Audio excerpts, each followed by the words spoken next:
everyone. Welcome to another episode of Rebel Rewind. My name's Christopher. That's Eric over there. How you doing this week, Eric? Hey, little, my hand disappeared. I'm doing good. Busy week at work, So, but everything's good. freaky dark side powers there, making your hand disappear. Typical Skywalker. Right? So, How was your day, hey, Chris? it's good. It was good. How was your week been? Hot. Over 100. Yeah. Mm-hmm. Oof. Yes, sir. Oof. That's Texas. Yeah. But right. you guys been getting some freaky weather over there in Canada, right? Yeah, not too bad lately. A lot of Okay. forest fires up here, though. So, Oh, wow. yeah. So it was kind of smoky last week, but not too bad this week. So we got some news yesterday. Oh, yeah. I know we usually get our articles. We usually have them by like Sunday evening. We usually have our articles, and then yesterday we got some. We got some interesting news. I don't know if you're excited about that news or you're disappointed by that news. We'll get into that in a little bit, but we got some people in the chat. We got Ricky, Pop the Bounty Collector. What's up, Ricky? Ricky just got back from Chicago not too long ago. Mr. 5. Yeah, I know. Oh, yes. Or 6K. 6K? Whoa. Yeah. Just don't forget us when you're when you're above Tony, when you're at like 40K. Hanging out with the big stars. Let's go. Right? That's cool. Ricky's gonna surpass Tony and then wipe the floor with Tony. Kay says hello. Hey Kay, thanks for hopping in the chat. What's up? Yeah, Texas. Yes. Texas. Fire. Yep. Yeah. Mrs. Seriously Star Wars saying hello. Hey Stephanie. Never will forget my YouTube fam. Appreciate it. Yeah. Just remember the little guys. Struggling. But yeah. No, we got some pretty, I guess, I don't know. I'm kind of disappointed by the news we got yesterday. A couple of stories that we got yesterday. We'll jump into them right now, actually. We'll jump into the first one. The first one has to do with actually your favorite character. Yeah. Mr. Boba Fett. Yeah, that's the unfortunate. So, yeah, for you. Yeah. For me, like I would have liked to see him come back as Boba Fett, and maybe he will. So this article on the Bespin Bulletin reports that Boba Fett will not appear in Star Wars: The Mandalorian and Grogu. The Book of Boba Fett reception impacted the character's future. So that seems interesting because like the Book of Boba Fett wasn't well received, and it didn't get a second season, much like another series that we just found out about yesterday. So it's been 3 years since the Mandalorian spin-off series. The Book of Boba Fett was released on Disney Plus. Since that show, the character of Boba Fett has not been seen in any live-action series, and there's no word on a second season of the Fett series.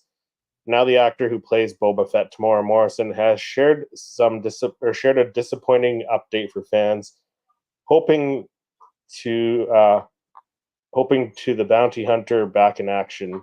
Hoping to have the bounty hunter back in action. So, according to Screen Rant, who were covering the From Clone Wars to Bounty Hunters panel at Fan Expo Chicago, Tamora Morrison confirmed that Boba Fett will not be appearing in the upcoming Star Wars movie, The Mandalorian and Grogu, coming out May 22nd, 2026.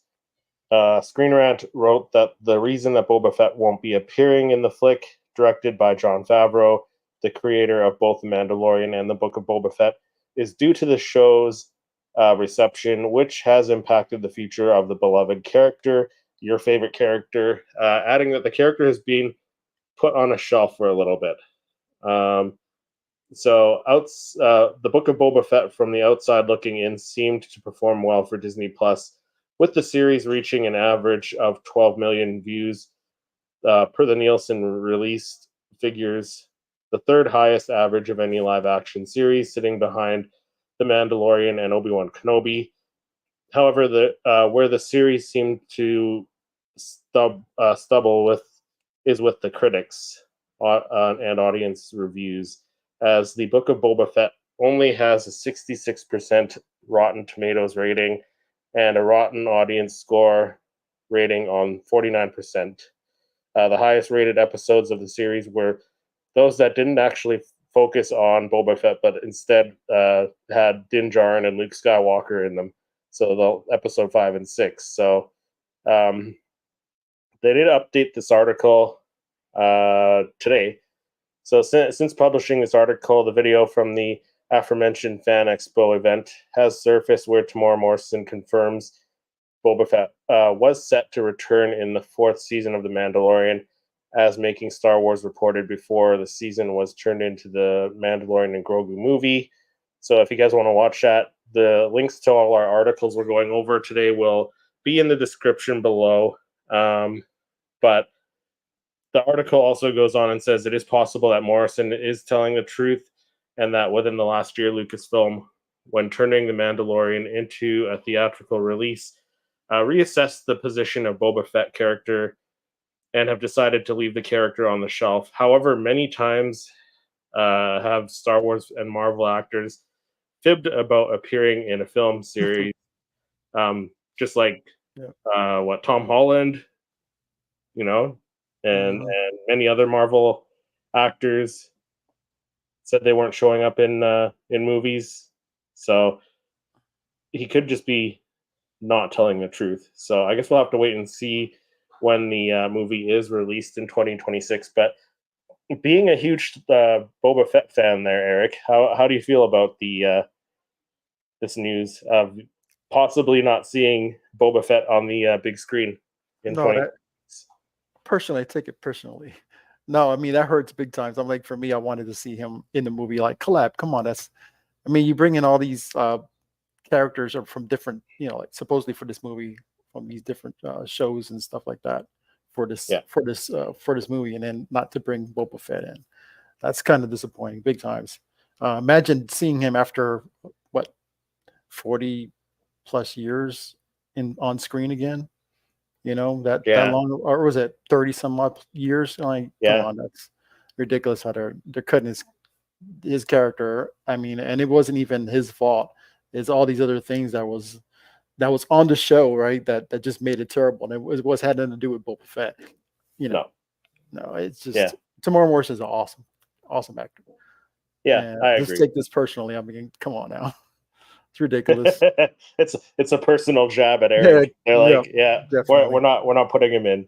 Yeah, I mean, I'm kind of hoping that he's not telling the truth. Maybe he's just playing the whole like, oh, I can't say anything, right, one way or another, and he's just denying everything. So hopefully that's the case. I hope that's the case. I guess we will have to wait and see.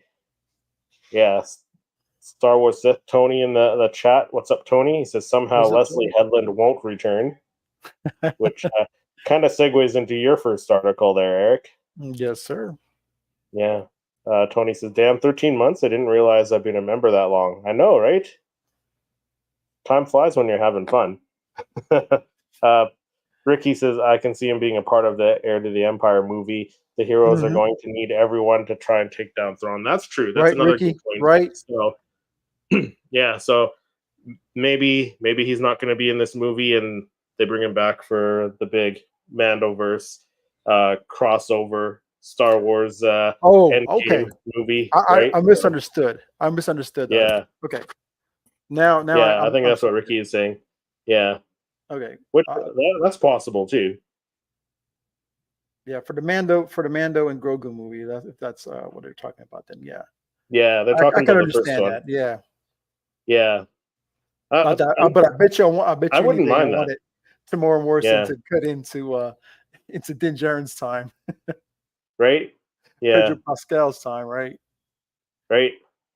We'll have to see though. He like the article said, he could just be lying to us all. Right? Yeah. So we'll have to see. But talking about cancellations. Let's go to the Acolyte. Yeah. Big news right here. I know you're a little kind of tearing up, Chris.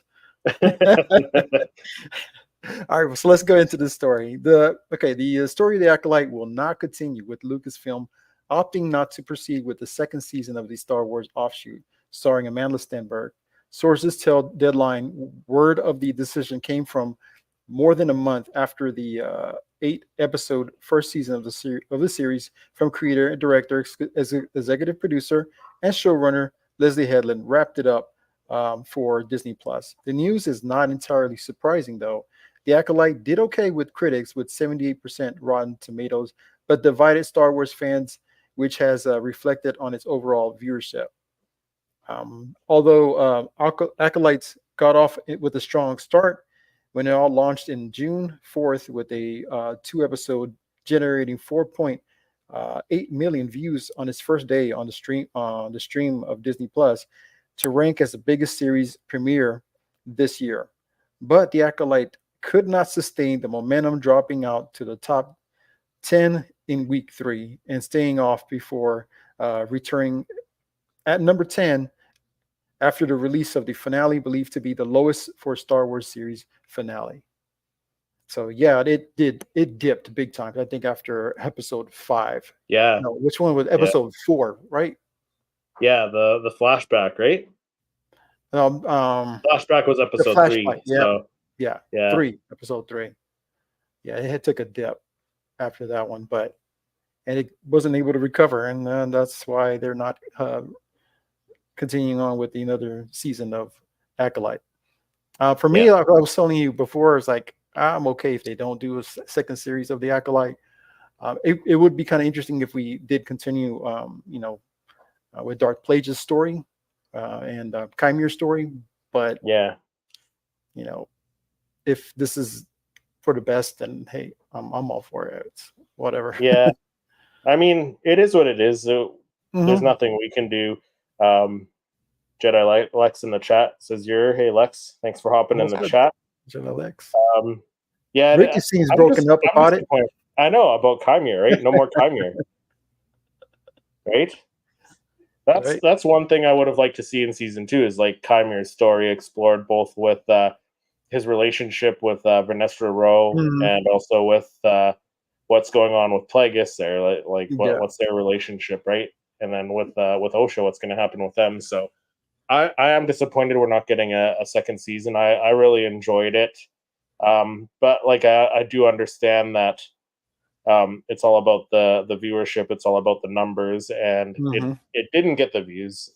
So yeah, it started off.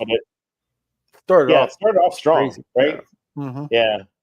So what kind of bugs me about all this is that all the people who are saying it's not going to, like, that the Acolyte was never going to get a second season, that the Acolyte sucked and all that, and they're all gloating. They're all like, we won and stuff, and we knew it all along, and like they're all gloating and like that. That does you guys don't have to, right? No. Like that's what kind of ruffles my feathers a little bit, I guess, about the whole Acolyte not getting a second season. So like Lex said, kind of sad about it. Understand either way how much disclosure surrounded the show. Yeah, you can know they have to continue on the story, but somehow maybe an animated form. Yeah, we were talking about. I was thinking like a Tales of the Sith. Maybe we get more Chimere story, like background story, right? Or another Tales of the Jedi. Like there's ways to explore their characters still. A Plagueis story, and then maybe him hinting at what happened with his former, student or something. Yeah. But you can't just leave it at that. That's no. Another thing though, like it's so many fans. Like there's a lot of the more vocal fans who are like, oh, let's get away from the Skywalkers and give us something new. And then they gave us the Acolyte, which not everyone enjoyed, but it was different. It was not connected to the Skywalkers at all, right? So they gave us the story, and then now they all complain. So Oh, we're never happy. Yeah. Right. But yeah, that's the thing. Yeah, you're not going to please everyone. There's always going to be people not liking stuff, Mhm. and that's the thing. It's all subjective, right? So it's tough to please everyone. Um, but you know, it is what it is. Maybe they should do a spin-off and just focus on Manny's story. Yeah, that's what I'm hoping for, Lex. Yeah, I mean, like I said, maybe they do a spin-off or like in animation, like we were just talking Mhm. about, right? Some Yep. some animated series would be cool because they've been doing really good with the animation side of stuff. So Yeah, they I were talking guess, about bringing like I think two animated series or one or yeah, two series. So maybe this will be something related to that. Who knows? yeah, yeah. We'll just have to wait and see. Only time will tell. In the meantime, we're gonna get other stories. We could get new stories, right? Like I'm sure they have other projects that they haven't even, you know, hinted at or discussed or Oh announced yeah, yet, right? I'm So sure of that. I'm sure they got like a whole stack of ideas Hmm. and stuff, right? So they'll just be like, okay, let's try this one next, right? So Yep. yeah, we'll just have to wait and see. So Hey my Chris, next, yeah, I'm gonna step away for 1 second. I'll be right back. yeah, sure, right. All right. So my next article has to do with the Deadpool and Wolverine director Sean Levy confirms his Star Wars project won't serve another movie. So, Deadpool and Wolverine director Sean Levy has confirmed that his upcoming Star Wars movie is being developed as a standalone project and not one which is made to service to others or not made in service to other stories. So, Lucasfilm hasn't exactly succeeded in making Star Wars fans consistently happy since being acquired by Disney. But moving forward, the hope is that the studio can course correct with Dave Filoni serving as chief creative officer of all things Star Wars, which that's another thing. Like I know a lot of fans aren't too happy with Dave Filoni because he is in that place of power, right? And he Mhm. did kind of have the final say on the Acolyte and stuff like that. So I know some people's trust in Dave is shaken a little bit. So the article goes on and says we've lost track of the officially announced or rumored film and TV projects which have failed over the uh, which have failed to ever materialize. But things seem to be looking good for whatever Deadpool and Wolverine director Sean Levy is cooking up for this galaxy far, far away. Um, while the filmmaker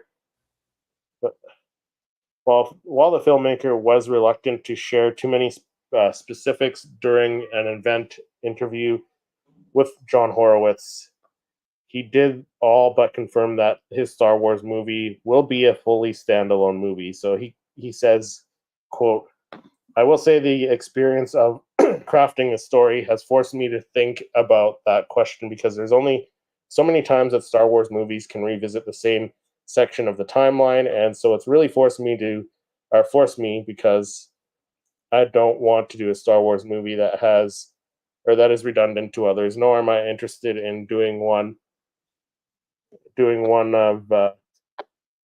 that has to serve another movie. I really Mhm. wanted to craft something that felt organic to me, both in tone and characters. So I think that there is certainly the force and a connection to something bigger than our individual selves, and the way that that can make us powerful. Those themes combined with visual delight and wish fulfillment. That's Star Wars to me. So, what are your thoughts on this? What are your thoughts on him doing a movie like totally disconnected from any of the other movies, just doing something completely new, completely Mhm. fresh? What are your thoughts on this? Because No, it's kind I of think. what they tried to do with the Acolyte and did something in a different time period, disconnected. Mhm. Um, I don't know. What are your thoughts? No, I'm kind of for this. It's something fresh, right? Yeah, Like the Skeleton Crew, something totally different. yeah, And so far, I'm liking what I'm seeing. Yeah. But yeah, if you can do something different that's not related, or it's not going to be branching off into something else or touching on anything else, Skywalker or any other uh, characters or something like that, I think that's a really good idea and kind of a fresh take on things. And like, the Skeleton Crew, it looks awesome. So I'm Yeah. sure Sean Levy can do the same thing, bring Yeah. something fresh and awesome. Yeah, and I'm a big fan of the Sean Levy films that I've seen, like Deadpool and Wolverine, obviously. Free Guy. What's that other one? The Adam Project. That one's a great Madam one. Project. Yeah. So yeah, he's done some great stuff, and Yeah. Hey, we were talking about like not he's a Star Wars fan, so yeah, yeah. they leave it in And good. I wonder if that means he could possibly bring in Ryan Reynolds into a role in his Star Wars movie, because they have worked together on the past few films that they've done. So Mm-hmm. Yeah, I think Tony that'd says, be fun. yeah, Tony says, I don't think Dave had any final say for the Acolyte. It was greenlit in 2019 and written before he got his promotion. My guy Dave is innocent. I mean, he didn't have any say in like the early stages, but like he must have had some sort of final say in How this like fits into the whole storyline. while they were filming or like editing the episodes, and he was like he must have said yes or no to stuff while they were like doing the post production and stuff, right? So like if he didn't feel like a certain character fit and they had to reshoot, I'm sure he was around for that, like in his position. But I don't think he's at fault. I don't think he's at fault, but I know a lot of other fans are kind of not on the Dave Filoni train anymore because of the Acolyte. So He'll get it. Every single one of them back. Yeah. Brandon Clark super in creative. the chat. Hey, Brandon. Thanks What's for up, hopping. Brandon? This is What's Good, fellas. Then my niece Hannah talking on my in the chat from my wife's account there. Yeah, so interesting to see, say the least. It should be interesting to see what he comes up with. I'm excited about Sean Levy doing a movie in for Star Wars. Mm-hmm. So yeah, myself included. Yep, definitely. All right, so we're going to go ahead and continue with my second story for this evening. Next Star Wars TV show challenges the very foundation of George Lucas' saga. All right, so as the Skeleton Crew trailer revealed, Star Wars Galaxy is about to get a massive update with how the show, especially with the planet featuring prominently in the show. Specifically, the planet introduced in the Skeleton Crew will be extremely similar to Earth. This raised questions about whether Skeleton Crew will deviate from George Lucas's Galaxy Far, Far Away, and if so, why. This is a massive deviation from Star Wars thus far. In fact, although Skeleton Crew's place in the Star Wars timeline Yes, I sure wish you were as pet-friendly as our listings, Kevin. Well, that's startling. All right, so I kind of lost my place here. Okay, so this is a massive deviation from Star Wars thus far. In fact, although Skeleton Crew's place in the Star Wars timeline means it is set concurrent to the Mandalorian, the choice to introduce an Earth-like planet in Skeleton Crew is a massive risk. Star Wars is a franchise that already faces intense backlash and scrutiny, which has only intensified since Disney bought Star Wars, putting a spotlight on how the franchise has changed without George Lucas at the helm. Now, Skeleton Crew could be introducing Star Wars' most controversial change yet. Now, I'm sure, like myself, like yourself, myself, and I'm thinking you probably saw the same thing when we saw the first time the Skeleton Crew, the trailer. How eerily similar it looked like Earth. The neighborhood, the edges, and the vehicles are like, oh my goodness. But I mean, it's fresh, it's different, because you got to kind of realize that not all planets are desert planets or tree planets, or there's some planets that probably similar to Earth. I wonder what name they're going to give this planet to. Yeah, thinking out loud. Yeah. And that's the thing, right? Like the suburbs, the middle class area, we've never really seen that. We always see like either Coruscant, like all the rich people, Mm-hmm. the lower levels of Coruscant, which are all the poor people, all the people like all the scavengers and stuff, or on these desert planets, right? We've never seen like the middle class people how they're living. We know there's schools in Star Wars because Grogu went to the school on Navarro, right? He was in class there. I think it's just something we haven't seen. It should be interesting to see. I don't think it's what did the article say? Like it's kind of going away from George's formula. Like I don't think it's like doing any of that. I don't think it's breaking Deviating. deviating or breaking any canon, because I'm sure people are gonna say that when it comes out as well. It's just something different, right? They're just adding to it, right? They're adding to the lore.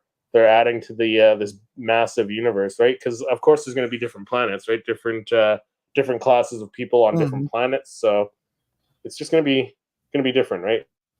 That's all it is. So Max Rebo's Brandon says, yeah, sorry, what the Max Rebo? No, Max Rebo's species. I forgot the name of the species, but so evidently, the little kid. Yeah, that species live there. So I mean, it's not going to just be humans. I'm assuming it's not going to be just humans on the planet. So. No. Yeah. Well, we'll see when it comes out on December 3rd. Brandon says, I think it's cool because it shows how large the universe actually is. Exactly. It can't be all sand, swamp, highways in the sky. I think it kind of makes us humans feel like we are at home. Yeah.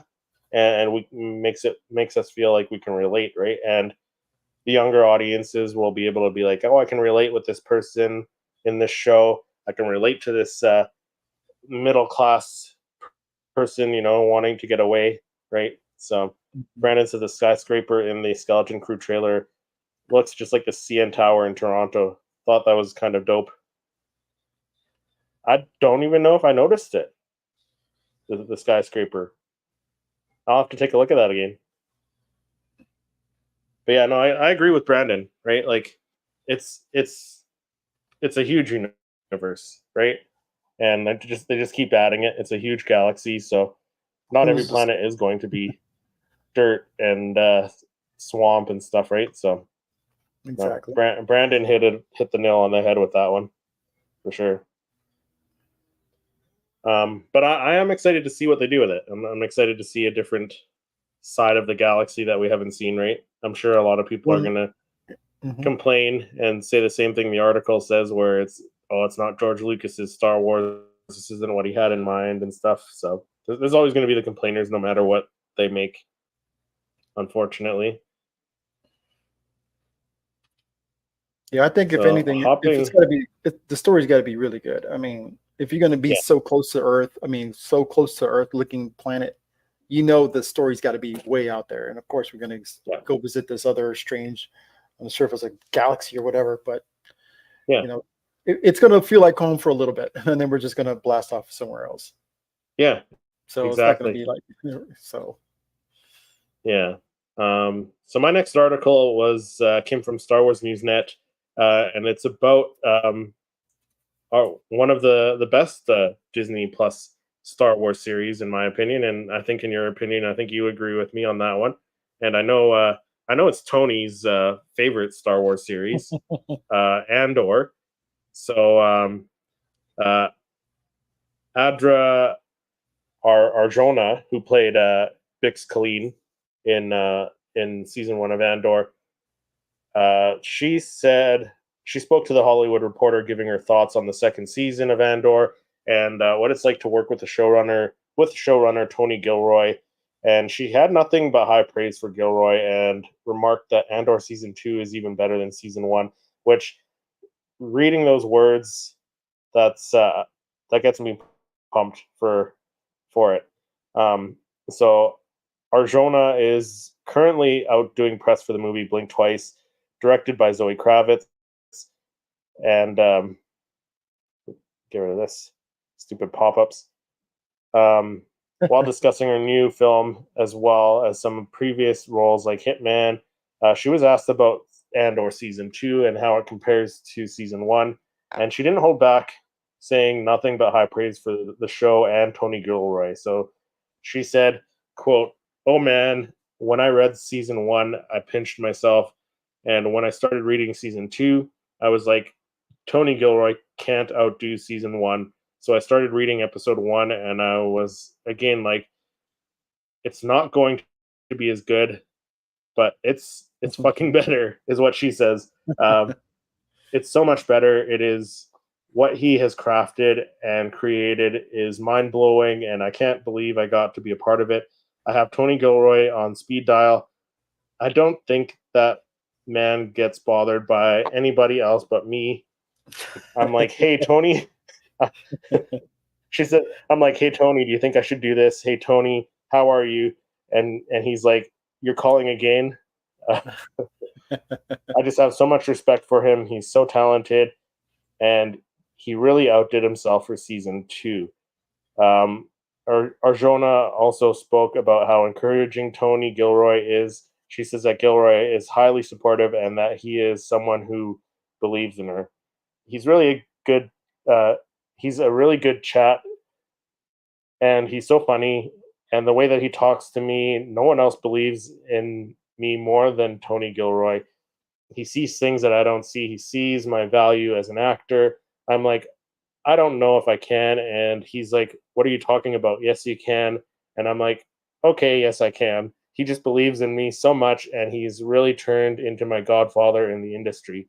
So I love that. I love that Tony Gilroy is just, such a great guy. He's so supportive of his, the people he's working with, and it's good that they can go to him and ask so many questions. And just reading this, it makes you smile, right? Yeah, it makes you smile, right? and I'm excited. It gets you pumped for Andor season 2 because Andor was one of the best series, right? So, really excited about that. What are your thoughts? Oh man, this is the way she like all these actors talk about season 2 and are like giving so much high praise. Like I really want this to start ASAP, man. Yeah, no, this is awesome. I like her the way she's expressing herself towards right, Roy, and it's just makes you feel good. She's really pumping him up. Yeah, and so I can't wait to see what her fate's going to be, on the series, because it could be that she goes off and lives a life somewhere else. But as Diego Luna was talking about, he said, I don't know, sometimes things may not be all that happy, and like he was saying something like it may not be a good way of ending, or the way her character ends, or something like that. He said he didn't want to get too much into it, but basically I kind of got the understanding that she's not going to live. Something bad's going to happen to her. But I mean, because we don't see her character in Rogue One, so like obviously some characters we're not going to see, or they'll, I don't know, go into hiding or something. Maybe we'll see them later in the timeline, right? So, but no, I'm excited for it. Just reading this what she said about Tony and and how much better it is. Like, it's exciting. I'm excited. Yeah, no, when you have a personality like that, it shows so much in the character that you're playing. So and she was awesome on Andor season 1. Yeah. So let's get some more of her. Right. Great character. All right. So on to my next story. We're talking about the Skeleton Crew. So Jude Law hints at his character may go by multiple names, giving individual praises to all episode directors.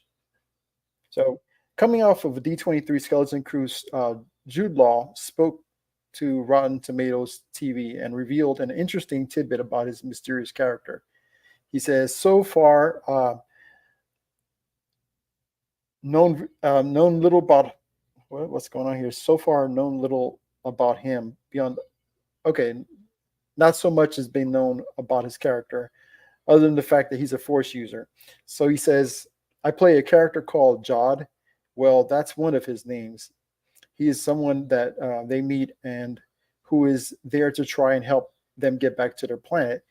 And you never quite know whether he's trustworthy, whether he isn't, or he isn't trustworthy, whether he's with one side or another. You never quite know, but ultimately he's a part of the crew. Some want him part of it. Some others don't want him part of it.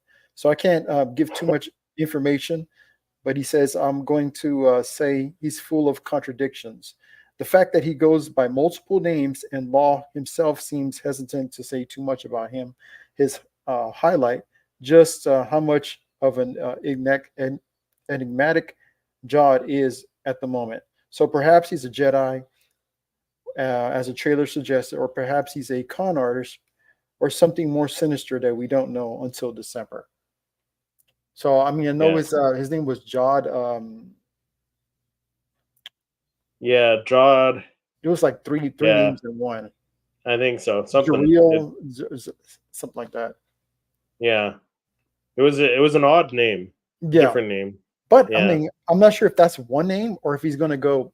If there's going to be multiple names that he's going to be going for, going by on this show. That's what it says here.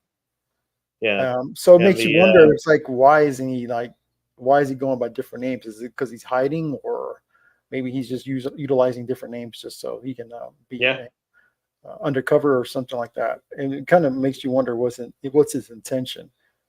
Well, we'll have to wait. We'll have to wait and see, right? Mm-hmm. But there is a video clip here, so if you guys want to check that out, the link to this article is in the description below, as always. I'm excited for the Skeleton Crew. The more I read about it as well, it's getting me more excited about it, and like you said, it's different. It should be neat to see different parts of the galaxy, like Brandon said, because like the galaxy is huge. So it's just it's gonna be interesting to watch. I think it's gonna be a fun watch. It looks really good. And what is he hiding? What is he hiding? What is he hiding? Right? What is he hiding? And what is he? Is he is he just a Force user? Is he a Jedi in hiding? What is he? What's going on? I think we were talking about this last week. I was like, be kind of interesting if he was just a Force user and right, just somebody who without a lightsaber uses this power, and he doesn't even know if it's he doesn't know what the Force is or whatever. That'd make for an interesting story, right? Yep. These kids think he's a Jedi, and he's just like some random guy who just discovered he had some sort of power, right? And when they do that Heir to the Empire movie with all the characters, maybe he'll learn from Ahsoka or something how to utilize his Force powers more. Who knows? Yeah. So the next article here, my last article, has to do with Katie Sackhoff and another character who could be in the Mandalorian and Grogu, and she took a different approach than Tamora Morrison, saying like Tamora straight out said he's not in it, which he could be lying or whatever. Katie went with the if I knew I wouldn't tell you approach. So so Katie Sackhoff is not saying a word about the Mandalorian and Grogu. The actress now out promoting DC's Watchmen animated film, where she voices Laurie Bessick, aka Silk Spectre, was asked if we should expect Bo-Katan to appear side by side with Din Djarin in theaters in May 2026. So, number one, this is what Katie had to say. She said, "Number one, if I knew, I wouldn't tell you, and if I did tell you, they'd probably kill me." Which she's probably not wrong, right? Probably not. They probably will, right? Yeah. She would end up like Gina Carano if she said something wrong, said something about it, and said something. So, right? Yeah, probably. So it's kind of an interesting hill to die on to say that she doesn't know if she's in the movie. It's unclear when the interview took place, but it's safe to assume that it happened recently. It was revealed at D23 last week that the film has been shooting for a few weeks. So whether the answer Sackhoff knows if she's in it or not, it's more understandable that she won't tell us. Lucasfilm is surrounding the project with a head scratcher veil of secrecy. Last week, they announced that it's in production and showed the people at the convention a first look teaser that included lots of footage with fully rendered VFX shots. And yet, they are not telling us who is in the film, aside from Pedro Pascal as the voice of Din Djarin. We also know that Zeb is part of the new adventure, and his voice in the trailer sounds a lot like Steve. Sackhoff had posted back in January a picture on Instagram with her baby and Bo-Katan costume on. Little context was given, but uh, given the timeline, it could have been some sort of screen test during pre-production. So that's the tweet there. So she said a little throwback Thursday since we can talk about work again. So that's the tweet there. That's the image that she posted. When did it say?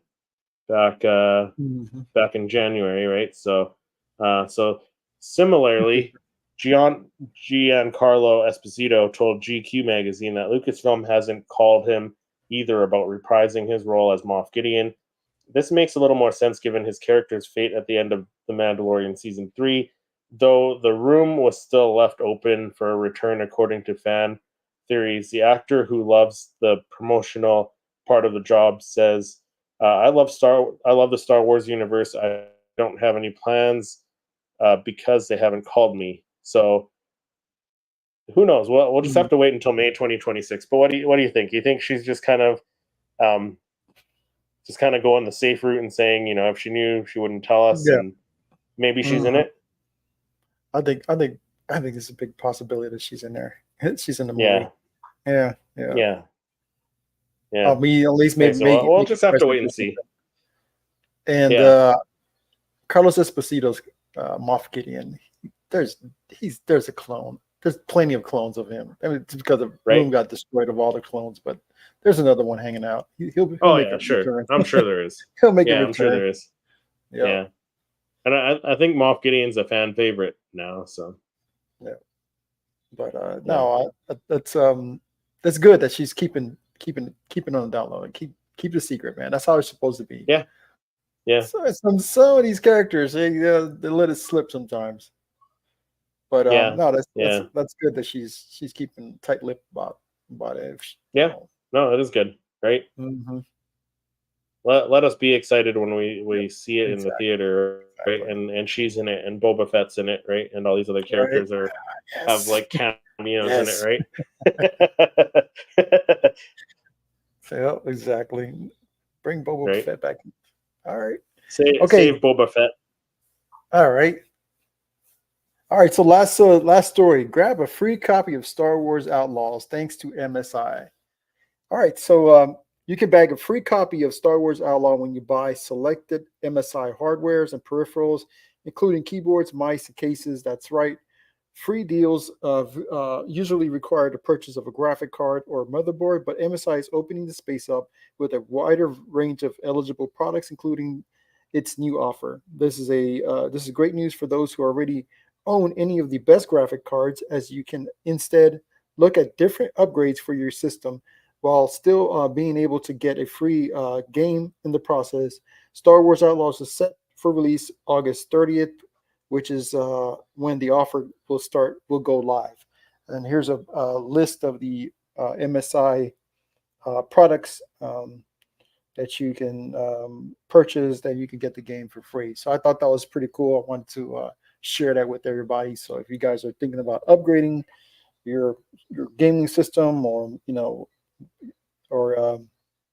with any of these products that you can find on this for MSI products, then wait and you'll get the I'm not sure when it goes live. It says it's going to go live August 30th.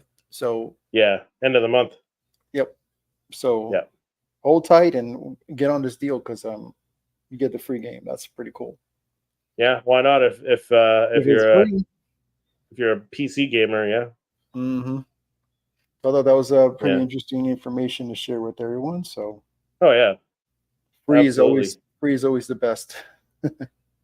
Yeah. Are you gonna pick it up? Like, because I think it's, if I'm not mistaken, it's only like a next gen game, isn't it? It's only on like PS5 and the yeah.